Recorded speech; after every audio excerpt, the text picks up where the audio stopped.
victimes de cette barbarie. Pour marquer cet anniversaire, notre association Grain de Mémoire a voulu rendre un hommage particulier aux résistants et déportés des Olonnes. Des rues portent leur nom, mais qui étaient-ils? Donner à voir un visage, un parcours de vie, retrouver leur famille, telle a été notre démarche. Ils étaient différents, et si certains croyaient au ciel et d'autres pas, tous adoraient la belle que l'on appelle liberté.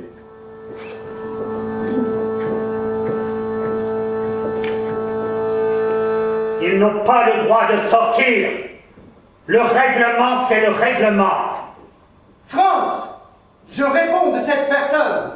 Le couvre-feu, Dr Hellman, n'exclut personne du règlement. Vous essayez d'imaginer ces femmes donc, dans l'état où elles étaient en train de chanter ça et de hurler de rire parce que les soldats allemands autour, qui ne comprenaient pas les paroles, étaient ravis et leur demandaient de chanter encore et encore. Alors voilà, donc c'est très court. Derrière la caserne, un soldat allemand qui montait la garde comme un vieux feignant. On lui demande pourquoi pleures-tu? Il nous répond, nous sommes foutus. Nous avons les Russes au cul. Nous avons les Russes au cul.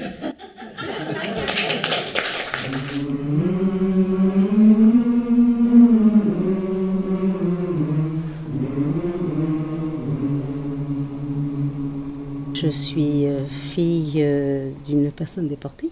Je suis la fille de Michel Acriche. Donc ma mère a été déportée, ainsi que les deux sœurs de mon père, qui sont Perla et Zelda. Au moment où il a fallu porter également l'étoile, mon père n'a pas supporté que mon frère et moi portions l'étoile, donc nous sommes partis à 13 ans. Et c'est pendant cette période-là que ma mère a été déportée, parce qu'elle allait chercher du lait pour ma sœur à une heure qui ne correspondait pas aux heures d'ouverture de magasins pour les juifs. Il faut que les gens comprennent que la religion, aussi bien que les partis politiques, n'ont rien à voir, et qu'un être humain est un être humain, et que tout le monde doit respecter les autres. Sur le bateau d'Ouessant, ô Barbara, quelle connerie la guerre! Qu'es-tu devenue maintenant sous cette pluie de fer, de feu, d'acier, de sang? Et celui qui te serrait dans ses bras amoureusement, est-il mort, disparu ou bien encore vivant, ô Barbara? Il pleut sans cesse sur Brest, comme il pleuvait avant. Mais ce n'est plus pareil et tout est abîmé. C'est une pluie de deuil, terrible et désolée. Ce n'est même plus l'orage de fer, d'acier, de sang, tout simplement des nuages qui crèvent comme des chiens qui disparaissent au fil de l'eau sur Brest et vont pourrir au loin, très loin de Brest, dont il ne reste rien.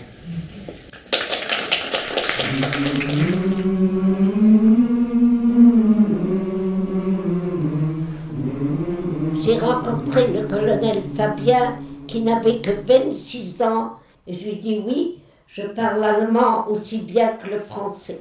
L'intelligence de l'armée cherchait désespérément des femmes qui parlaient l'allemand et il m'a demandé si j'acceptais d'être transférée dans l'intelligence qui était le 2e bureau de l'état-major de la première armée française et j'ai accepté. Le colonel Bouvet m'a demandé de traverser le front en Alsace et de me mêler aux troupes allemandes et de renvoyer des informations à notre armée.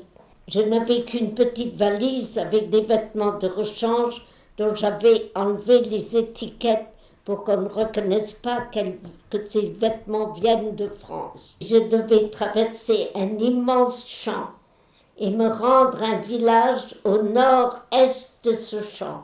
Et brusquement, j'ai entendu un immense crack et je me suis retrouvée submergée dans un canal glacé. Tous mes vêtements, mes chaussures étaient trempés d'eau. J'étais beaucoup plus lourde que normalement et j'essayais de sortir de ce canal. Vous comprenez bien que je n'étais pas en mesure d'appeler au secours. J'en suis sortie, sinon je ne serais pas ici ce soir. Mais je ne m'en souviens absolument pas comment j'ai pu m'en sortir.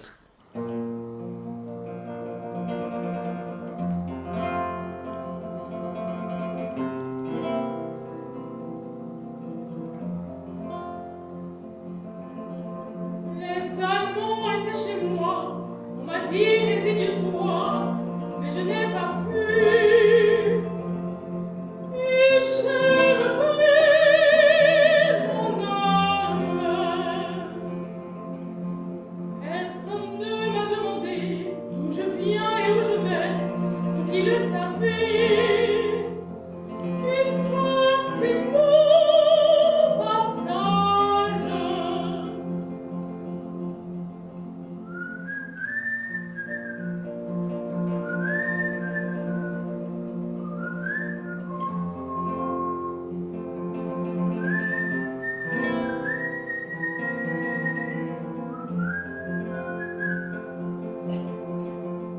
Combien de mandats Odette a fait en tant que maire sur la ville des Sables-d'Olonne?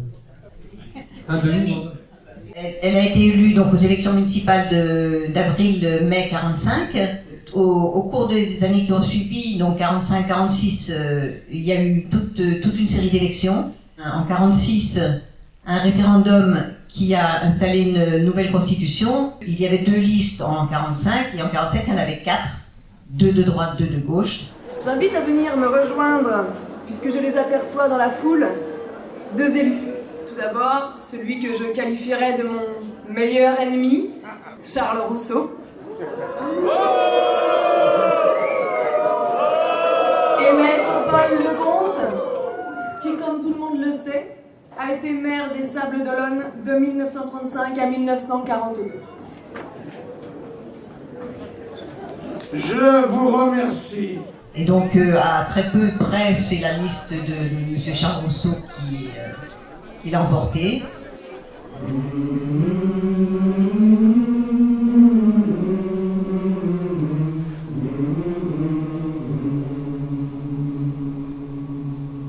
C'est un immense honneur pour le réactionnaire que je suis de procéder au baptême de cet emplacement, de ce site, et de dévoiler donc cette plaque rendue en hommage à Odette Roux. Aujourd'hui se concrétise un souhait que je crois assez largement partagé par celles et ceux qui ont connu ma mère, qu'un lieu des Sables porte son nom. Vous avez ici le collège Pierre Mauger et ici le jardin d'Odette. C'est la résistance, dans toutes ses composantes, que j'ai entendu honorer aujourd'hui. Tu étais alors la première femme élue en France d'une ville de cette importance, une sous-préfecture. Et de plus, dans cette Vendée que je connais bien et qui, elle, n'est pas très connue pour être... C'est toi, André? Eh oui, c'est bien moi. Ton ami, ton camarade, venu de ma lointaine Vienne. Comment oublier nos rencontres publiques communes de la fin de la guerre? Combien de fois avons-nous dit d'une même voix, nous allons construire le monde auquel nous aspirons? Odette Roux était notre amie, notre sœur de combat. Et les jeunes femmes de notre mouvement savent aujourd'hui ce qu'elles lui doivent. Le 19 avril dernier, une délégation de femmes solidaires participait à la cérémonie officielle de la libération du camp des femmes de Ravensbrück. Ce camp dans lequel elle s'était sentie si proche de ses camarades résistantes de l'Union des femmes françaises. Détenues dans ses murs, comme Denise Breton et surtout la secrétaire de la fédération, son amie Marie-Claude Vaillant-Couturier. Avec Louis Aragon et Jean Ferrat, je suis sûre qu'un jour viendra couleur d'orange. Comme je voudrais être encore là. À travers chaque femme solidaire, Odette, tu es encore là. Et celles qui auront la chance de voir ce jour, nous le verrons avec les yeux de celles qui leur ont transmis le goût de la révolte, ce goût des jours meilleurs. Avec les différentes sculptures dont je me souviens quand j'étais enfant, parce que j'avais peur du gros loup, là, son regard me fascinait, Mais avec le loup et l'agneau, avec le renard et la cigogne, c'était aussi un clin d'œil en direction de la jeunesse. Rodetrou, je l'ai rencontré longuement en décembre 2013 et j'avais été impressionné par la culture, la gentillesse et surtout parce que je crois était chevillé à son corps, à son âme, à sa personnalité, la lutte contre l'injustice. On a eu plus de 20% des voix et nous avons été 17 élus. 17 élus, c'était la majorité. Donc on n'allait quand même pas laisser passer cette victoire. Mais qui mettre comme maire? Bon, alors le nom s'est porté sur moi. J'y étais pas prête d'ailleurs, parce que moi j'étais pas pour les trucs trop administratifs, j'étais beaucoup plus moi pour la bagarre.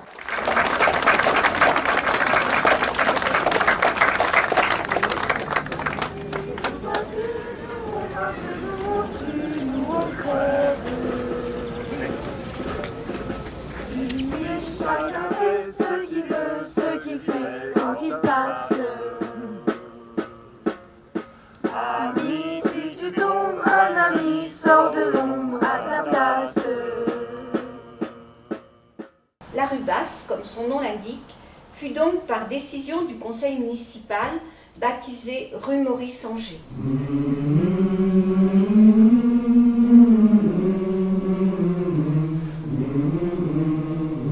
Alors je suis Marie-France Angers, je suis la fille du lieutenant Angers qui est en haut sur la photo. Il était militaire de carrière, il a d'abord été fait prisonnier à côté de Nantes. Il a été emmené jusqu'en Prusse orientale, au Stalag 1A, où il est resté 3 ans, et il s'est évadé. C'était en 1943, quand mon père était revenu de captivité. Ils ont sauvé un enfant juif. Ma mère répond, il est parti faire du ski avec mes cousins. Et mon père dit, surtout, quand il revient, gardez-le, les Allemands sont en train de la Gestapo recherche sa famille. Les Allemands ont trouvé la mère qui l'ont emmenée en camp, elle n'est jamais revenue. Le papa a réussi à se sauver. Cet hiver, on était en train de retranscrire tout ce que ma mère avait écrit. Ma fille aînée est en train de lire ça, et sa fille à côté d'elle, qui dit, si on essayait de le rechercher sur Facebook. Elle tape sur Facebook, et il répond, c'est moi. Et moi, je suis née 8 jours après le décès de mon père. Il n'avait qu'une idée, c'était d'entrer dans la résistance. Donc en allant chez sa sœur, il pouvait rentrer dans la résistance dans le Vercors. Et le 20 décembre, lors d'une opération en haute altitude, la neige, le froid dans les Alpes, il a été blessé. Le jeune homme qui était derrière lui a sauté sur une mine et il a reçu des éclats de mine dans la colonne vertébrale.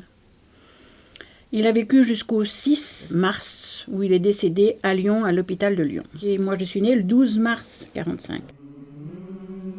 Juin 1933, Bourguemour, Allemagne. Les détenus piochent en chantant dans les marais insalubres. Des opposants politiques.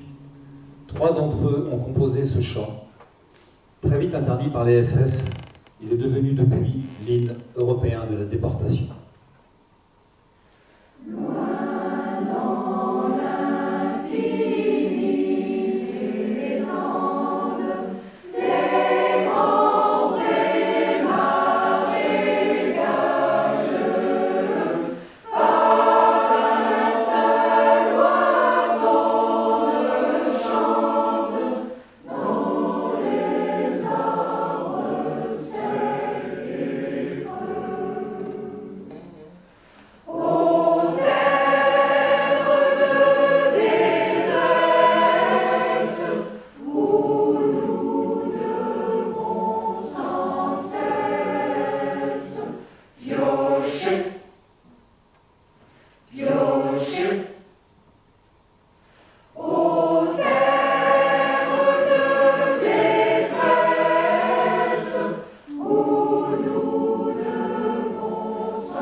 suis le fils d'Auguste Blandin, résistant du réseau Alliance depuis 1940. Bon, j'ai été avec lui pendant 2 ans, en 1940 et 1941. Puis je me suis engagé dans l'armée française et envoyé en Afrique du Nord. Alors j'ai fait toute la campagne de Tunisie. Et qu'est-ce que ça signifie pour vous, cette journée en hommage à votre père? Ben, je trouve ça très bien. Aux autres, oui. Je trouve ça très bien parce que, bon, on voit les petits-enfants. On se désintéresse de plus en plus de toutes ces choses qui ont fait la valeur du pays, quoi. Et la valeur des gens, surtout, qui se sont dépensés pour ça. Le réseau de résistance était un réseau très secret. Il était rentré dans le réseau, le réseau, si vous voulez, au moment où les Allemands sont arrivés. Tout à fait au début, quand ils avaient installé un canon sur les voies qui vont de la gare à la Cabourde. Nous habitions une petite maison complètement isolée, à 100 mètres du dépôt des locomotives, alors ce qui était facile pour nous, puisqu'on pouvait surveiller le trafic des Allemands d'une façon tout à fait facile. Mon père connaissait l'allemand, et selon ses études, il avait la possibilité d'entendre parler, mais il n'en parlait jamais, lui, l'allemand. Jamais, jamais. Ils avaient installé une batterie avec un canon et puis différents hommes pour entretenir cette batterie. Le jeune lieutenant qui s'occupait de cette batterie était un garçon qui faisait des études à la Sorbonne à Paris, qui s'appelait Ulrich Bade. Et j'aurais bien été content de le revoir, parce que c'était un garçon très sympathique et qui n'avait pas du tout l'esprit nazi-allemand. Les peu de connaissances qu'on avait sur le nazisme, vous savez, ça ne vous engageait pas à en faire partie. Hein. Mon grand-père était un ancien ouvrier du devoir, un ancien compagnon du devoir. Donc moi j'ai toujours été élevé dans cet esprit.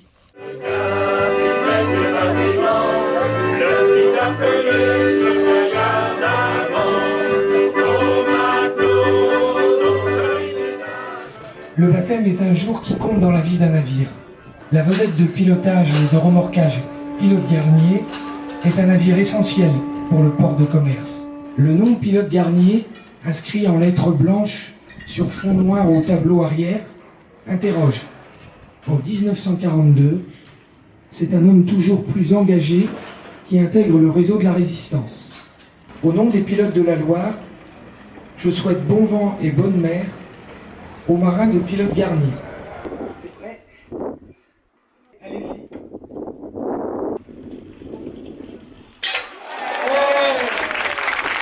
Je n'ai maintenant plus aucun doute sur la longue et glorieuse carrière que Pilote Garnier va assurer au service du port des Sables d'Olonne, des navires qu'il fréquente et de l'économie de toute sa région.